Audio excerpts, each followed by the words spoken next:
Halo Sobat Maya, kembali lagi ke series Maraton Saham IPO. Nah, jadi langsung aja ya, di video kali ini kita akan membahas tentang saham yang sebentar lagi juga akan IPO, yaitu MKTR. Jadi MKTR ini bergerak di bidang perdagangan minyak kelapa sawit serta bidang perkebunan dan pabrik kelapa sawit melalui entitas anak. Nah, jadi kalau MKTR ini, dia tuh udah punya perkebunan kelapa sawit dan juga industri pengolahannya. Nah, selain mengambil dari perkebunan sendiri, untuk MKTR ini juga ada trading ya Sobat Maya, alias dia tuh ngambil tandan buah segar dari pihak ketiga, baru dikelola, lalu baru dijual kembali. Jadi per tanggal 31 Desember 2021 itu masih sekitar 23% dari area tertanam itu terdiri dari klasifikasi tanaman muda dengan usia dalam kurun waktu 4 hingga 8 tahun.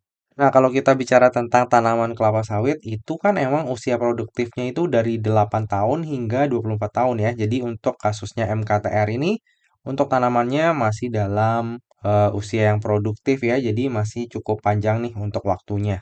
Nah, kalau misalnya kita bandingkan dengan perusahaan di sektor yang sejenis, kurang lebih kayak gini ya. Market dari MKTR ini masih kecil banget sih. Dan untuk net profit marginnya sendiri, dibandingkan dengan perusahaan sawit yang lain ya masih standar lah ya.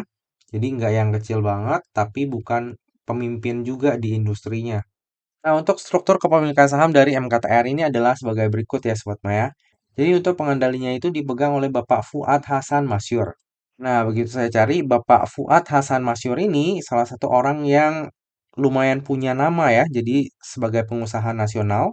Jadi, Bapak Fuad Hasan Masyur ini adalah pendiri dan juga pemimpin dari Maktor Indonesia, sebuah perusahaan biro jasa perjalanan haji dan umroh terkemuka di Indonesia. Kalau saya cari-cari sih, untuk Maktor Indonesia ini memang size-nya lumayan besar ya. Lalu selain aktif di dunia bisnis, Bapak Masyur ini juga ada di dunia politik ya. Nah, untuk Bapak Masyur sendiri, untuk kepemilikan sahamnya di MKTR ini itu sebesar 87,15%. Jadi, ya memang kepemilikan sahamnya paling besar dan sekaligus adalah pengendali. Lalu dalam IPO ini sebanyak-banyaknya 2,5 miliar lembar saham atau mewakili sebanyak 20,83% dari modal ditempatkan dan di store penuh yang akan ditawarkan kepada masyarakat. Untuk harga penawarannya sendiri itu berkisar antara 100 hingga 150. Sehingga dana yang akan diraup dari IPO ini adalah sebanyak-banyaknya sebesar 375 miliar. Lalu bersamaan dengan IPO ini, MKTR juga akan menerbitkan sebanyak-banyaknya 2,5 miliar lembar saham. Atau dengan kata lain, rasionya itu 1:1. Hingga pada saat prospektus ini dibuat, harga pelaksanaan dari waran MKTR itu masih belum ditentukan. Terkait dengan adanya waran dengan rasio 1:1 ini, tentu aja menjadikan IPO-nya MKTR ini menjadi sangat menarik ya Sobat Maya. Bagi Sobat Maya yang udah sering banget nonton video review saya, pastinya udah tahu ya kalau misalnya ada saham IPO, apalagi bukan di papan akselerasi dengan rasio itu 1:1, itu kita udah hampir pasti cuan ya. Dengan syarat kita nggak greedy, kalau misalnya kita mau langsung jual di hari pertamanya listing, itu udah pasti cuan. Lalu untuk harga penawaran dari MKTR ini juga lumayan menarik ya, antara 100 hingga 150. Kalau misalnya nanti harga finalnya itu di 100, maka IPO-nya MKTR ini akan jadi lebih menarik lagi. Karena secara historikal, kalau misalnya saham yang bukan di papan akselerasi, itu listing dengan harga final di 100, itu secara historikal IPO-nya selalu sukses ya. Yang gagal saat ini cuma satu, yaitu GTSI. Sisanya semuanya sukses. Kalau kita bicara tentang momentum jangka pendek loh ya. Oke, kita lanjut. Jadi nantinya dana IPO tersebut akan digunakan untuk tujuan-tujuan sebagai berikut.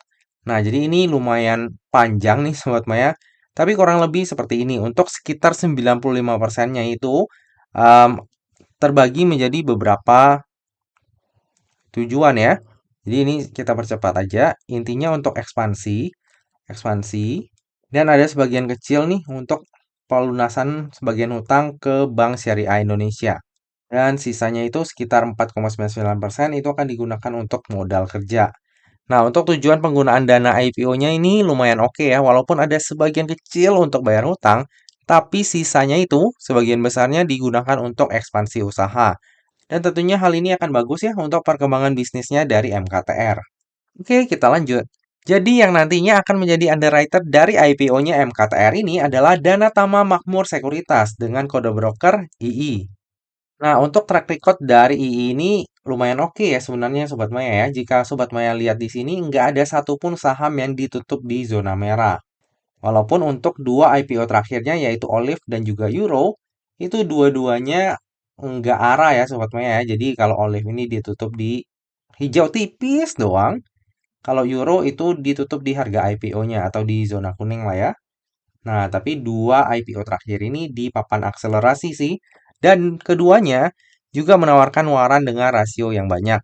Jadi kalau misalnya kita bicara di IPO-nya MKTR ini, dengan adanya rasio waran yang wow ya, 1 banding 1, ada kemungkinan mungkin nggak arah berjilid-jilid ya. Tapi at least kalau misalnya sesuai dengan historikalnya, kalau misalnya induknya nggak ditutup merah, kita cuan dari warannya pun udah lumayan banget.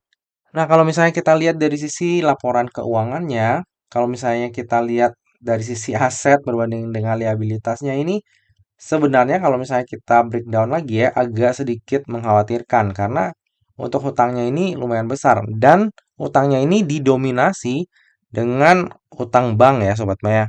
Jadi emang beban keuangan dari MKTR ini lumayan besar.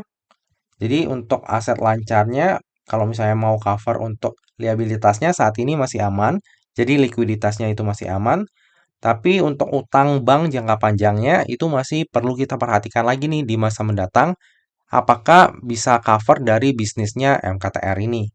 Lalu jika Sobat Maya lihat dari sisi ekuitasnya, dari tahun ke tahun ini ada penurunan ya. Tapi ya jangan terlalu khawatir karena penurunan ini karena adanya aktivitas merger dari entitas anak usahanya kepada MKTR. Nah, untuk DER ataupun Debt Equity Ratio dari MKTR ini sebenarnya lumayan besar ya, di atas 2 kali. Jadi hal ini juga perlu diperhatikan nih, apalagi bagi Sobat Maya yang mau keep saham MKTR ini dalam jangka waktu panjang. Nah, terkait dengan lock-up period di MKTR, itu nggak ada lock-up period ya di IPO-nya MKTR ini, karena memang nggak ada penambahan saham baru sebelum IPO.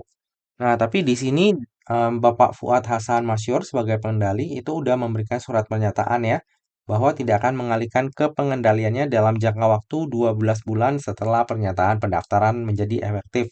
Cuma di sini agak ambigu juga karena kan Bapak Fuad ini kan memegang sahamnya itu lumayan gede ya Sobat Maya ya. Sementara untuk jadi pengendali kan sebenarnya di atas 50% ya. Ya nggak tahu sih tapi bisa aja misalnya Bapak Fuad ini mau mendistribusikan sebagian sahamnya tapi tetap jadi pengendali. Kayaknya itu nggak ada yang salah juga sih ya karena surat di pernyataannya ini tidak akan mengalihkan ke pengendaliannya, bukan tidak akan mengalihkan ke pemilikan sahamnya. Oke, kita lanjut. Jadi untuk laporan laba rugi dari MKTR ini, kalau misalnya kita lihat dari sisi pendapatannya selalu naik ya dari tahun ke tahun. Dan untuk laba usahanya juga selalu naik dari tahun ke tahun. Jadi untuk bisnisnya dari MKTR ini sebenarnya lumayan bagus. Walaupun kalau misalnya kita lihat dari perbandingan dengan kompetitornya, untuk net profit marginnya dari MKTR ini masih kurang nendang ya dibandingkan dengan kompetitor lain. Nah, kita ke bagian valuasi nih. Ini saya ambil valuasinya kalau misalnya dia listing di harga tertingginya ya, yaitu 150. Nah, di tahun 2021 itu PR-nya di 29,77, sementara PBV-nya di 7,68 kali. Lumayan mahal ya untuk ukuran saham IPO. Lalu untuk valuasinya di tahun 2022, PR-nya itu sedikit mengalami peningkatan ya, karena kalau saya hitung kan share-nya bertambah juga ya karena IPO. Tapi earning-nya secara annualize itu nggak terlalu jauh bertambahnya. Tapi dari sisi PBV itu turun jauh ya dari 7,68 menjadi 3,07. Dan di harga IPO-nya di 150 misalnya ya, itu market cap-nya di 1,8 triliun. Kalau misalnya nanti harga finalnya di 100, tentu saja market cap-nya akan jadi lebih rendah. Coba kita bandingkan ya dengan valuasi dari kompetitornya. Nah, jika kita bandingkan dengan valuasi dari kompetitornya, kalau misalnya kita bandingkan aja nih dengan CSRA ataupun PNGO, tentu saja valuasi dari MKTR ini sangat amat mahal ya. Kalau kita bandingkan dengan GZCO juga secara PBV mahal banget, tapi secara PER masih lebih oke ya karena MKTR ini masih mencatatkan laba sementara GZCO itu dia posisinya masih mencatatkan kerugian. Oke, dari tadi udah banyak hal yang kita bahas, sekarang tiba juga kita ke bagian kesimpulan. Nah, untuk kesimpulan yang pertama, Secara kinerja, MKTR ini terus mencatatkan pertumbuhan pendapatan dan laba dari tahun ke tahun. Tapi dari sisi liabilitas, masih didominasi oleh utang bank dan tentunya hal ini dapat membuat laba usaha dari MKTR itu tergerus oleh beban keuangannya. Dari sisi likuiditas, walaupun agak mepet, tapi saat ini masih cenderung aman. Nah, hal ini perlu diperhatikan lagi ya di masa mendatang. Terlebih bagi Sobat Maya yang ingin keep MKTR ini dalam jangka waktu panjang. Lalu kesimpulan yang kedua, valuasi MKTR di harga IPO-nya cenderung mahal jika kita bandingkan dengan para kompetitornya. Untuk tujuan penggunaan dana IPO-nya cukup bagus. Jika nantinya MKTR IPO di harga finalnya 100, menurut saya pribadi IPO MKTR ini akan jadi lebih menarik. Kesimpulan yang ketiga. Nah, underrated dari IPO-nya MKTR ini adalah II. Track record II dalam mengawal saham IPO ketika menjadi underwriter tunggal cukup oke ya. Dalam 2 tahun terakhir belum ada saham yang dikawalnya itu ditutup di zona merah. Tapi jangan juga terlalu berharap ya, karena dua IPO terakhir yang dikawal oleh II, yaitu Olive dan juga Euro, itu masing-masing hanya berhasil ditutup di zona hijau, tipis banget, dan juga ditutup di harga IPO-nya di hari pertamanya listing. Kesimpulan yang keempat, bersamaan dengan IPO ini, terbit pula waran seri 1 dengan rasio 1:1. Nah, hal ini membuat IPO-nya MKTR menjadi menarik ya, karena resiko kerugian di hari pertamanya listing itu hampir nggak ada. Tentunya dengan catatan nggak greedy ya. Kesimpulan yang terakhir, seperti pada IPO lainnya, saya akan memanfaatkan momentum IPO ini untuk mendulang cuan. Kalau kita bicara tentang fundamental, MKTR ini memang bukan leader ya di industrinya. Tapi kinerjanya juga ya bukan yang buruk-buruk banget sih. Secara valuasi emang lebih mahal juga. Cuma kalau misalnya kita bicara tentang momentum jangka pendek, menurut saya lumayan menarik ya Sobat Maya. Malah menarik banget karena adanya waran dengan rasio 1:1. Terlebih kalau misalnya nantinya harga finalnya di 100, udah tuh saya pasti ambilnya 99 juta. Kayak gitu kan seperti biasa. Cuma ya seperti pada IPO-IPO lainnya yang kalau misalnya rasionya itu gede 1:1, rata-rata penjatahannya kecil sih. Jadi itu yang perlu diperhatikan juga nih Sobat Maya. Terlebih di jadwal IPO-nya MKTR ini kan bakal ada IPO lain nih yang bakal listing di jadwal yang sama. Jadi kalau misalnya kita hitung-hitungan nih, kalau misalnya MKTR ini penjatahannya dikit, sementara ada saham lain yang lebih menarik, ya sayang aja kita lost momentum aja. Jadi karena mengincar cuan dari MKTR tapi penjatahannya sedikit, terus alokasi kita ke saham lain yang lebih menarik ternyata kita kurangin gara-gara MKTR, sayang juga. Artinya secara proporsi itu kita rugi. Tapi kalau Sobat Maya punya dana yang lumayan besar dan bisa bagi-bagi untuk komposisi dana IPO-nya, menurut saya MKTR ini sangat menarik dalam jangka waktu pendek. Saya sendiri akan take profit sesuai dengan keserakahan saya saat itu. Misalnya nanti udah nggak kuat naik, saya juga akan jual saat itu juga.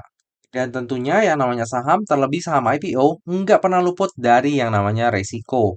Jadi pastikan bagi Sobat Maya yang ingin order saham IPO MKTR ini, lakukanlah order dengan resiko yang siap untuk Sobat Maya tanggung ya. Lebih lengkapnya tentang pemesanan saya akan saya share di tab community ataupun IG saya pada saat masa offering nanti. Nah Sobat Maya, demikianlah video review saham IPO MKTR. Semoga aja video ini dapat bermanfaat bagi Sobat Maya semuanya dan dapat menjadi bahan pertimbangan nih bagi Sobat Maya apakah nantinya akan jadi beli saham MKTR ini atau enggak. Lalu saya juga minta maaf nih untuk kualitas video kali ini dan seterusnya. Mungkin akan kayak gini, saya persingkat, ambil poin-poin pentingnya aja karena ya emang pengen kejar waktu dan kalau bisa emang di-review semua ya. Kalaupun nggak bisa mungkin yang nggak saya review itu yang papan akselerasi. Saya sempat lihat kalau nggak salah ada yang masuk di papan akselerasi, mungkin saham itu ya yang nggak saya bahas ataupun saya skip. Tapi kalau misalnya masih keburu, ya saya akan coba untuk review semuanya sih. Jadi cuma highlight poin-poin pentingnya aja. Nah, Sobat Maya, demikianlah video kali ini. Akhir kata, jangan lupa untuk selalu jaga kesehatan, jangan lupa untuk selalu bahagia, dan semoga perjalanan investasi kita selalu cuan bareng-bareng ya. Sampai jumpa di video selanjutnya. Dah.